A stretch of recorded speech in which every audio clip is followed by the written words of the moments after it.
Hello, अस्सलाम वालेकुम। ये बीएस केमिस्ट्री का टॉपिक है फॉस्फोरिक एसिड, और इसके ऊपर थोड़ी सी गुफ्तगू की जाएगी इसके अंदर। ठीक है। तो फॉस्फोरिक एसिड की तरफ जैसे ये orthophosphate ion, dihydrogen phosphate ion और हाइड्रोजन फॉस्फेट आयन, ये तीनों का एक वक्त में मौजूद होते हैं उसके सोल्यूशन के अंदर। एक ऑक्सीजन, एक फास्फोरस, एक ऑक्सीजन जो है वो फास्फोरस के साथ डबल बॉन्ड बना के बैठा होता है, और तीन जो है ना वो हाइड्रोक्सी जो है ना वो अटैच होते हैं फास्फोरस के साथ। ठीक है। इसका टू डायमेंशनल स्ट्रक्चर हो गया। और जो C groups O H groups को कहते हैं जो ये हैं, and three hydroxy joint covalently to a central phosphorus atom. ये आयनिक बॉन्ड नहीं बनते बल्कि कोवेलेंटली अटैच होते हैं सेंट्रल फास्फोरस एटम के साथ। फास्फोरिक एसिड के दो तीन और नाम ही हैं, जैसे ऑर्थोफॉस्फोरिक एसिड हो गया, मोनोफॉस्फोरिक एसिड हो गया। मोनो यानी एक फास्फोरस, और फॉस्फोरिक फाइव एसिड, चूँकि फाइव का मतलब ये है कि इसके अंदर जो फास्फोरस की होती है ऑक्सीडेशन स्टेट वो +5 होती है। Is a weak acid. ये वीक एसिड है, एक स्ट्रॉन्ग एसिड नहीं है कोई इतना ख़ास। अब फिजिकल प्रॉपर्टीज़ इसकी देखते हैं कुछ। तो फिजिकल प्रॉपर्टीज़ के अंदर आता है मॉलिक्यूलर वेट इसका है 97.994 ग्राम पर मोल। ठीक है। डेंसिटी इसकी 1.88 ग्राम पर सेंटीमीटर क्यूब, यानी ये ठीक डेंस है, डेंस एसिड है। बॉइलिंग पॉइंट इसका 158 डिग्री सेंटीग्रेड होता है। और मेल्टिंग पॉइंट, अच्छा, जो इसकी कलर जो ये अपनी सॉलिड फॉर्म के अंदर होता है, तो प्योर सॉलिड फॉर्म के अंदर एक कलरलेस होता है, तो जो मेल्ट होने का पॉइंट है वो इसका 42.35 डिग्री सेंटीग्रेड है, और जो लिक्विड फॉर्म है उसका बॉइलिंग पॉइंट 158 डिग्री सेंटीग्रेड है। Phosphoric acid is an odourless colourless viscous liquid. Viscous liquid मतलब गड़ा लिक्विड है ये। ठीक है। Possessing in a high degree the property of reddening litmus. Reddening litmus से मुराद ये है कि जब इसका लिटमस टेस्ट किया जाता है तो ये लिटमस पेपर को रेड कन्वर्ट करता है, जो कि वाज़िया निशानी है कि ये एक एसिड है, एक अच्छा एसिड है। It can not be obtained free from water. ठीक है। When exposed to red heat and afterward cooled, it forms a transparent brittle glass. Red heat से मुराद जब इसको बहुत तेज़ आग पे नज़र किया जाए और बाद में इसको यकदम ठंडा किया जाए तो ये सॉलिड होके ग्लास तरह की जो है ना स्ट्रक्चर इख्तियार कर जाता है। आगे,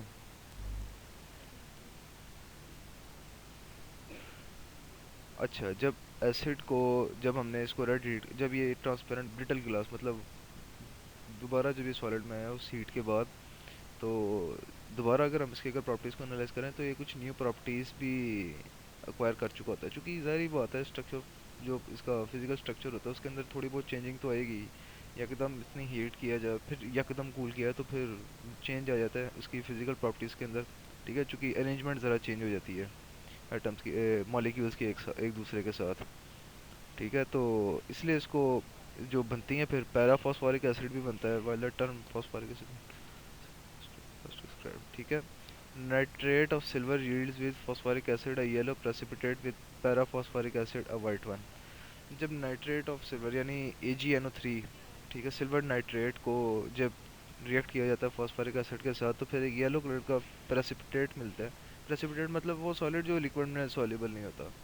with para phosphoric acid a white one, तो फिर पैरा फॉस्फोरिक एसिड हमें मिलता है। ठीक है। वाइट कलर का प्रेसिपिटेट होता है। ठीक है। Albumin is coagulated by the latter but not by the former. Aluminium जो होता है ना एक मटेरियल होता है। ठीक है। और कोगुलेशन का मतलब ये है कि इकट्ठा हो जाता है, मतलब एक तरह का जल्ली टाइप मादा बन जाता है जो इकट्ठा होके मतलब एक जगह पे रुक जाता है। ठीक है। तो जो एल्बुमिनम है ना ये पैराफॉस्फोरिक एसिड के साथ इकट्ठा होता है, मतलब बनता है। फॉस्फोरिक एसिड जो है, फॉस्फोरिक 5 एसिड इसके साथ ही बनता है। उसको तैयार करने के मुख्तलिफ तरीके हैं इंडस्ट्री के अंदर। It can be conveniently prepared by dissolving P2O5 in water followed by boiling the solution to form a thick syrup.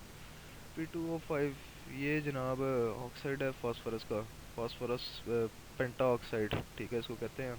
और जब इसको वाटर में बॉईल किया जाए तो थिक सोल्यूशन बनता है, थिक सिरप बनता है, जो कि बाद में बनाता है हमारा रेलिवेंट एसिड बनाता है। ठीक है। ये रिएक्शन नीचे लिखा हुआ है। दूसरा तरीका है red phosphorus when heated with concentrated. Red phosphorus मतलब फास्फोरस अपनी प्योर हालत के अंदर। ठीक है। मतलब कुछ भी, कोई ऑक्साइड नहीं, कुछ नहीं, सिर्फ एटम, एटॉमिक फॉर्म, मॉलिक्यूल। तो कंसनट्रेटेड नाइट्रिक एसिड के साथ जब इसको रिएक्ट किया जाता है तो फिर अर्थोफॉस्फोरिक एसिड मिलता है हमें। ठीक है, रिएक्शन ये लिखा हुआ है P+5HNO3 reaction, phosphoric acid plus water plus nitrogen dioxide.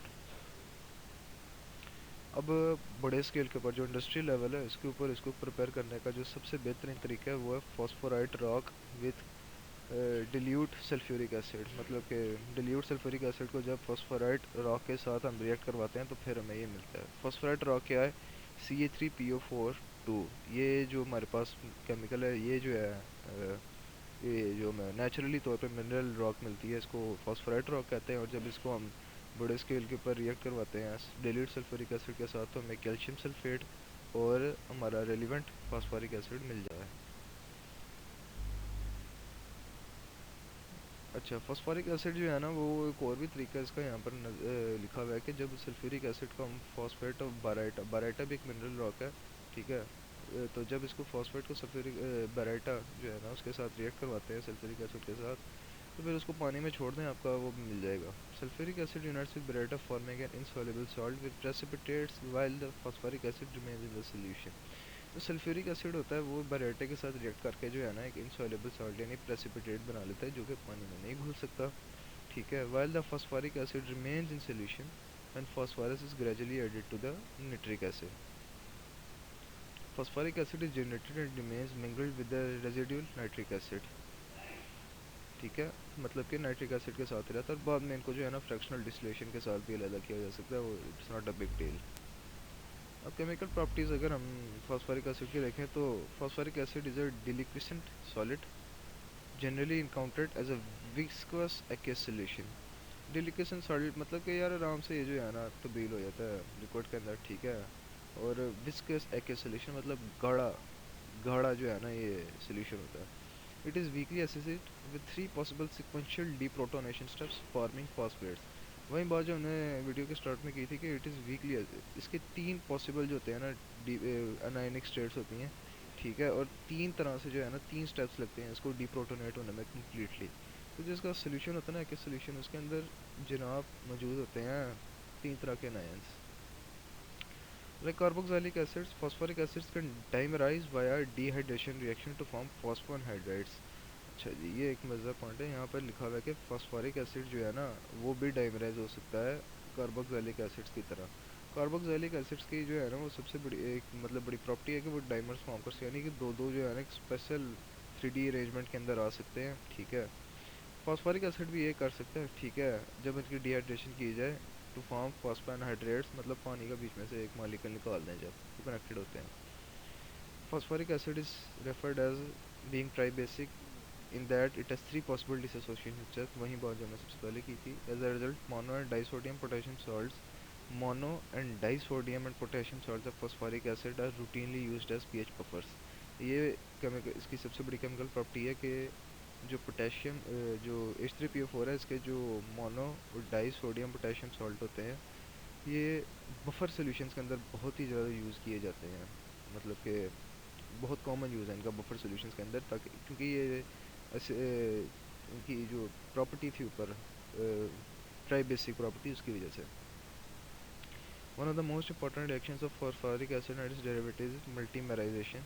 ठीक है, as with carboxylic acids two phosphoric acid molecules may combine with the loss of water to form a diphosphate ester, also referred to as pyrophosphate।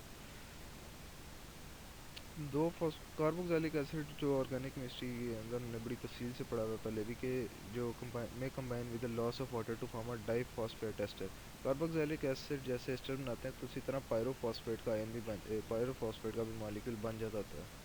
However, as pyrophosphoric acid has further OH functionalities, triphosphate may be also be formed। अच्छा, ट्राइफॉस्फेट्स भी बन सकते हैं इसके अंदर क्योंकि 3 तरह के OH इसके अंदर मौजूद होते हैं। Salts of phosphoric acid are solid and many are relatively water insoluble unless a strong mineral acid is present। Phosphoric acid के जो सॉल्ट होते हैं वो इंतहाई स्ट्रॉन्ग होते हैं और उनको तोड़ना बहुत मुश्किल होता है, और जब तक कोई एक बहुत स्ट्रॉन्ग एसिड नहीं प्रेजेंट होता है मुश्किल है कि ये टूटेंगे। यूजेस फॉस्फोरिक एसिड के बेपनाह हैं। सबसे बड़ा तो इसका यूज़ हमारी वो खेती बाड़ी के अंदर है, फर्टिलाइज़र मेजॉरिटी मेजर इसका यूज़ है फर्टिलाइज़र इंडस्ट्री के अंदर। ठीक है, Phosphoric acid has many essential applications, in particular in the manufacture of fertilizers. Many acids are derived from phosphate rocks by wet process based on the reaction between phosphate rocks and acid solutions. This acid is a medium strong acid but is also highly corrosive to ferrous or ferrous alloys. ferrous alloys मतलब लोहे को, मतलब H3PO4 अगर लोहे के साथ लग जाए तो उसको जंग लगा देगा, और अगर कोई एलॉय भी है लोहे का तो उसको भी ख़राब कर देगा, यानी उससे लोहे से दूर रखो बस इसको. It is used as fertilizers. Around 90% of phosphoric acid produced is as fertilizers. बेपना इसका इस्तेमाल है फर्टिलाइज़र इंडस्ट्री में, और हमारी जो पूरी एग्रीकल्चर इंडस्ट्री है वो फॉस्फोरिक एसिड, ठीक है, और इसके डेरिवेटिव्स जो होते हैं, मतलब सुपर सल्फर फॉस्फेट और सुपर नाइट्रेट, इस तरह की जनाब इसके ऊपर डिपेंडेंट होती है. It is used in as a supplement feed for pigs, खाना सूअरों को और मवेशियों जानवरों की फीड में भी इस्तेमाल किया जाता है. स्किन केयर प्रोडक्ट्स वगैरह में भी इस्तेमाल किया जाता है, क्योंकि ये पीएच एडजस्टेड है. बफर हमने पहले भी बताया कि बफर सोल्यूशन है, तो फिर इसका मेकअप इंडस्ट्री के अंदर भी कुछ ना कुछ तो रोल होगा ही. It is used in brewing food and dairy product as sanitizing agent, साफ़ सफाई के लिए भी इस्तेमाल कर लेते हैं, और बेवरेजेस वगैरह के अंदर जो है ना इसको यूज़ कर लेते हैं एसिडिफाई करने के लिए. वीक एसिड है इसीलिए. It is use to remove rust from the surface to metals. पहले भी बात की गई थी कि ये ख़राब कर देगा, तो ख़राब करेगा तो यानी छील के रख देगा, तो जो रस्ट है वो भी फिर छीला जाएगा साथ साथ, होगी